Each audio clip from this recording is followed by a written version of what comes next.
Have you ever looked around and realized that the real battle in your life isn't with your circumstances? It's with the people who drain you. They smile in your face, but secretly root for your failure. They pretend to be your friend, but plant seeds of doubt every chance they get. They disguise their manipulation as love and their control as concern. You're not crazy. You're not overreacting. You're waking up. Because some of the worst pain doesn't come from strangers. It comes from people who once claimed to care. And if you're not careful, if you don't learn how to handle these kinds of people with wisdom, power, and emotional control, you'll carry their poison into your purpose. You'll spend your strength surviving them instead of building the life God actually called you to lead. But that ends today. This isn't a video about revenge. It's about strategy. It's about becoming so strong, so emotionally intelligent, and so unshakably grounded that toxic people simply can't find a way to pull you down anymore. In this video, I'm going to give you 4 clever, powerful, and life-changing ways to handle the worst people in your life. People who manipulate, disrespect, or try to control you. Each chapter will be filled with timeless masculine wisdom, real psychological truth, and powerful guidance for men who are ready to stop reacting and start rising. You'll hear the words of men who've been tested by betrayal and came out stronger. You'll feel the emotional fire of what it means to be powerful and peaceful at the same time. Because the truth is this, you don't have to fight every battle, but you do need to stop letting the wrong people sit at your table. So if you're tired of being the good man who always gets walked on, if you're ready to protect your peace, elevate your energy, and lead your life with power and intelligence, then stay locked in, like this video. Share it with a man who needs this wisdom. Subscribe for more powerful content, and drop a comment below. Tell us, what's one toxic behavior you will no longer tolerate? Let's begin. Chapter 1. Distance is a power move. Use it without guilt. There's a kind of man who tries to save everyone. He believes that if he just explains himself enough, loves hard enough, or forgives long enough, the worst people in his life will suddenly change. But here's the hard truth. Not everyone deserves access to you, especially when their presence does more harm than good. Distance is not disrespect. Distance is self-protection. And when you use it with wisdom, it becomes one of the most powerful strategies a man can master. The worst people in your life thrive on access. They feed on your emotional reactions. They get energy from your attention. But when you stop engaging, when you stop explaining, when you stop giving them the power to disturb your peace, they lose control. Let's make this real. Timeless warrior wisdom teaches us this. The best revenge is not to be like your enemy. You don't win by arguing, reacting, or begging people to understand you. You win by removing your energy from the equation and placing it where it belongs, on your mission, your mind, and your future. Distance creates clarity. It shows you who respects your boundaries, who only stays when they benefit, and who starts to crumble when they no longer have control. And here's the beauty of it.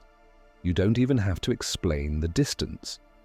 Too many men waste time justifying why they need space.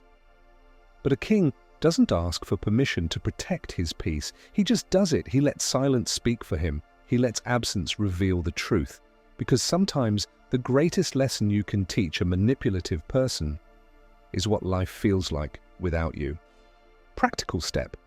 If someone consistently drains your energy, causes confusion, or disrespects your values, stop engaging. Don't argue, don't debate, pull back, reclaim your power. You don't need a big dramatic exit. You just need quiet strength. And if they truly cared, they'd notice your silence before they noticed your words. If they truly valued you, they'd correct themselves before you had to cut them off. But if they don't, let them go. Your peace is too expensive to rent it out to people who don't deserve it. Here's the truth. You are not cold for creating distance. You are wise for not allowing chaos to live rent-free in your mind. When you protect your energy, you rise. When you stop explaining yourself, you lead. And when you remove the wrong people, the right doors begin to open. Because peace isn't just a feeling, it's a strategy. And sometimes the most powerful move you can make is simply walking away. Drop a comment below. I protect my peace in silence. Chapter 2.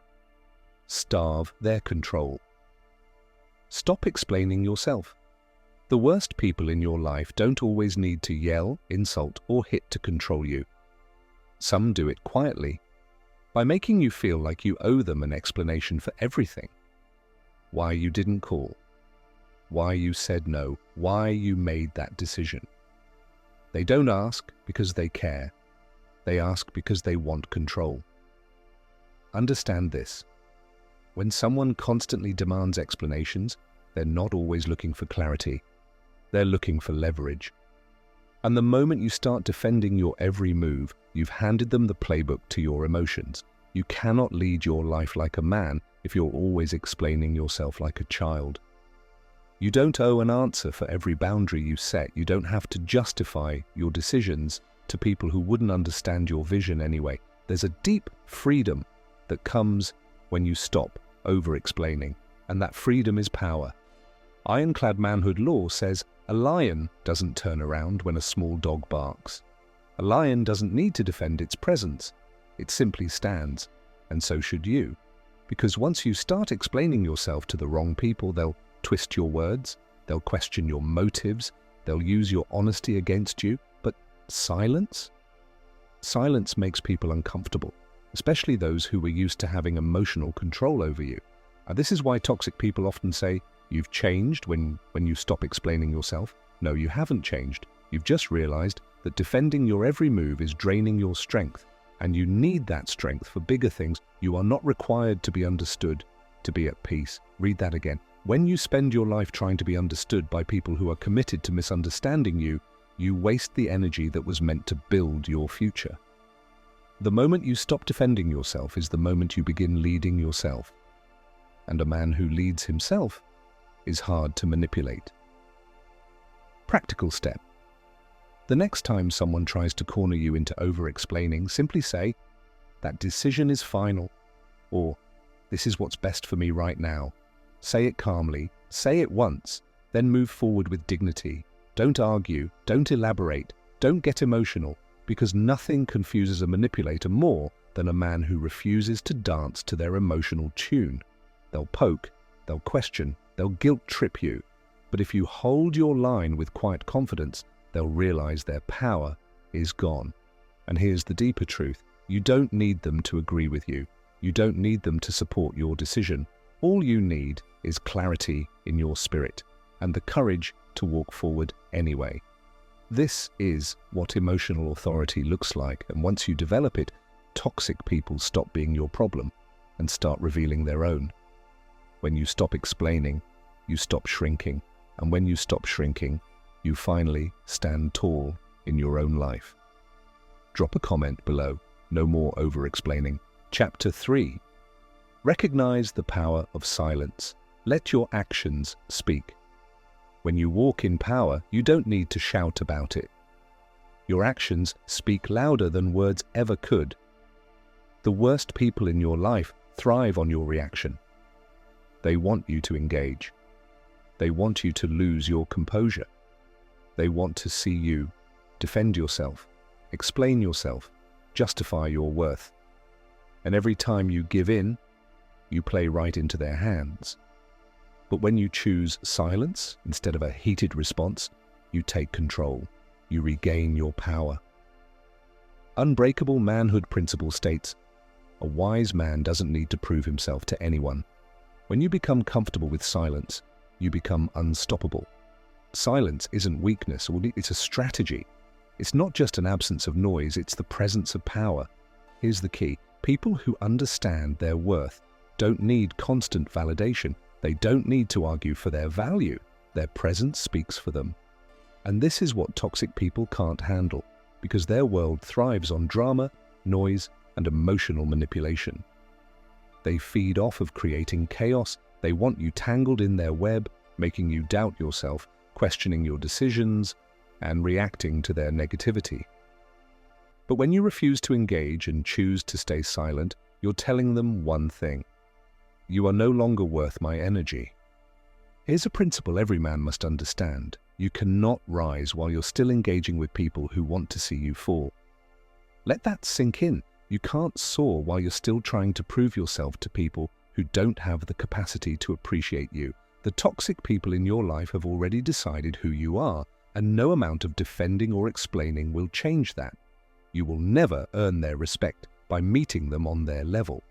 The power of silence lies in its ability to remove yourself from the emotional battlefield. When you stay silent in the face of criticism, judgment, or insult, you maintain control. You're not allowing their words to poison your mind. You're not feeding into their narrative, and here's the most powerful thing about it. Silence forces them to reveal their true character. When you refuse to argue, they're left exposed. They're the ones who look petty. They're the ones who look weak. A wise man knows that battles are not won by always responding. Some of the most powerful battles are won by choosing not to fight. Now, I want to emphasize this. Silence isn't about avoiding confrontation or being passive. It's about choosing your battles wisely. It's about recognizing that some people are just not worth your time. And when you realize this, you free yourself. Practical step. The next time you feel the urge to defend yourself, remind yourself, my actions speak louder than words. Instead of explaining or arguing, focus on what you're doing. Focus on your goals. Focus on your mission. Let your actions showcase your power and your character. Let them wonder why you're not engaging. You'll quickly discover that toxic people don't want silence. They want to control you. And when you stop allowing that control, you take the upper hand. Drop a comment below. My actions speak louder than words. Chapter 4. Prepare for relocation. Your gift is too big to stay hidden. Some of the worst people in your life weren't sent to destroy you. They were allowed to expose what you've outgrown. They pushed you, pressed you, frustrated you. Not to break you, but to relocate you. When your environment no longer matches your potential, life will begin to stir. The discomfort you feel isn't punishment, it's preparation. And if you've been feeling displaced, misunderstood, or even attacked lately, don't panic. It means your gift is becoming too powerful to stay hidden. Men often stay stuck because they don't recognize this holy discomfort for what it really is, a signal that elevation is near. But here's the catch: you can't rise with the same people, in the same patterns, and in the same places that once tolerated your silence. There is a season in every man's life where the pressure gets personal.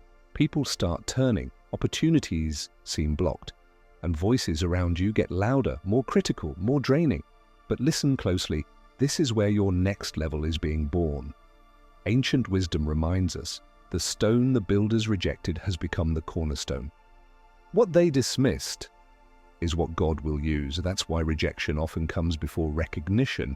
That's why isolation often comes before elevation, because your gift is being pulled away from common spaces, so it can be placed in its divine position. Every powerful man in history had to be relocated before he could be revealed. David was rejected by his own family, then anointed king in front of them. Joseph was thrown in a pit by his brothers, then ruled the palace they would one day need. Nelson Mandela was locked away for decades and came out a world leader of freedom and forgiveness. Your gift needs space to breathe. But the toxic people in your life don't want to see that gift breathe. They want to suffocate it. They want to shrink you back down to a version of you they can manage, one who keeps quiet, stays small, and doesn't challenge their control. You've outgrown the room, and they know it. That's why the tension is rising. That's why the attacks feel personal, because your presence is a reminder of the power they'll never develop in themselves. Here's what you must understand. When your gift grows too large for your environment, one of two things will happen. Your gift will shrink, or your environment will be shaken. And if you don't choose the change, life will choose it for you. So don't fear the shaking. Don't fear the loss. Don't fear the loneliness that often comes before the blessing. This is a divine relocation, a spiritual promotion, and only the man who's been tested can be trusted in new territory. Your path is changing not because you've failed, but because you've matured. And your maturity demands movement. Practical step. Reflect on what is currently stretching you. Ask yourself, what spaces have I outgrown? What patterns are no longer serving me? What relationships feel more like restraints than support? Then prepare. Not with fear, but with vision. Because what's next is greater than what's been. Drop a comment below. I'm ready to be relocated.